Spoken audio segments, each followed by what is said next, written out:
I believe that Prime Minister Netanyahu belongs in The Hague. He's a war criminal who has been charged by the International Criminal Court. And what you will find is that is an opinion that is held by many purely because of what his actions have wrought over these last many years. Today, President Trump took to Truth Social and posted in part, quote, Benjamin Netanyahu will not be arrested in any way, shape, or form while in the United States of America. He's fighting against the Islamic Republic of Iran, which recently killed 52,000 innocent protesters and has spent the last 47 years killing American soldiers and others, end quote. Pennsylvania Democrat Senator John Fetterman joins me. Nice to see you, sir. Why is Mamdani making these threats? He doesn't even have the authority to do this, I don't believe, to make an arrest like this. He's a total clown. I mean, he has the authority to arrest Netanyahu any more than I would have the authority to arrest him in Washington, D.C. if he visited down in Washington, D.C. You're a mayor, dude. You know, pick up trash, fix some potholes, and really fix the homeless problem in your city, too. You know, you're way out of your league, and now this is irresponsible. But like I said, he's just a total clown. And it's just for clicks at this point. He knows that he has nothing actionable. Now, it's just pandering to the DSA communists and his friends, you know, in New York.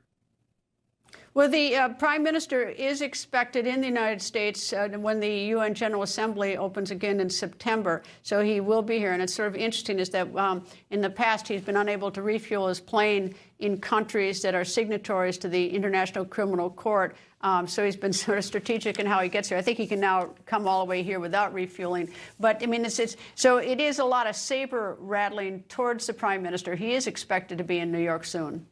It's not even that. It's just a cheese ball running his mouth. You know, like that's the thing. He has, you know, and again, the mayor does not direct arrests. You know, the police, you know, they enforce warrants. There is not a warrant that America is not part of the ICC. And now the leader of the ICC was accused of sexual abuse, just like Plattner in Maine. There's no standing. There's nothing here. And now he is just pandering, trying to sound like a tough guy and making these weird threats. He has no standing, and he knows that as well, too. My colleague just reported that one of the missiles hit about a mile from the Israeli border in Jordan. That's getting awfully close to Israel. Israel has sort of stood down in the last couple of weeks while we had this ceasefire. Where do you see this war going at this point? I see. I think it's entirely appropriate for the president to hold Iran accountable. Now that it just affirms that all Iran could ever do in this fire at civilians in Kuwait or in Jordan and other kinds of nations. And hopefully all those other nations see Iran exactly what it is. They are just nothing but chaos. And it's the only thing that they ever respond. And now I'm going to continue to vote against the War Powers Act as a Democrat. Now, let's not forget, we were there for the first reason. They have nuclear dust, and now every single Democrat wanted to hold them accountable for that. So what's right now is, I think, is right, and hold Iran accountable. And I think I've watched all those videos that you're showing of all of their kinds of facilities being destroyed. I think that continues to weaken Iran. I think that's the right approach right now.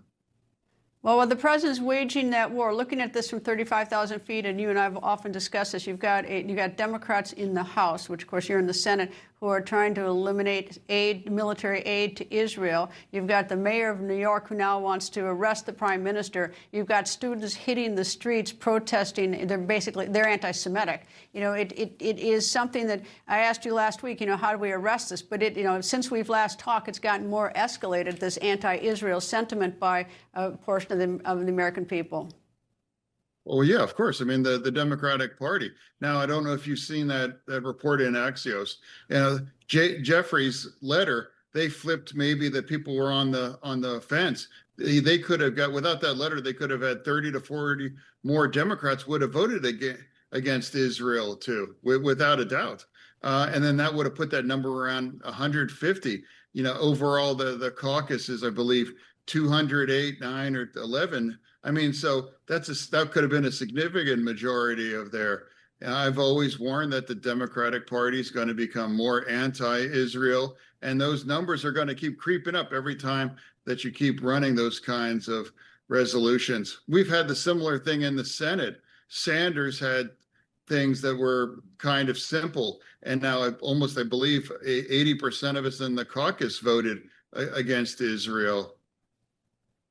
You know, I'm going to take the last word on this. I don't know. I mean, if you've seen that 47-minute GoPro videotape of Hamas slaughtering and killing Israelis, I don't know how you could vote some of the ways you watched can. That, yeah. Absolutely. So you know what it means. Yeah, I don't know how you could. I know how these House members, they need to see that video. Oh, they won't. They won't watch it. They won't. Absolutely. If they would watch that, they would have to confront them what those animals really are and what they've done. And now these are the people that deny that, or there's even some that Israel deserves those things. So that's a fact. And this wasn't a secret video. Those animals filmed that. They were proud of it. They were celebrating it like they got a touchdown or something. They've accepted some of those calls. Some of those people are calling their parents and yelling, "Oh yes, we've killed Jews. We killed the Jews." I mean, that's exactly who they are. One called his mother, "I killed 10 all by myself. I killed 10," or something like that, bragging, and the mother was in on it. Anyway, Senator John Fetterman. Yeah, just Senator John. Yeah. Senator, thank you very much for joining me. Thank you, sir. Well, thanks for having me on.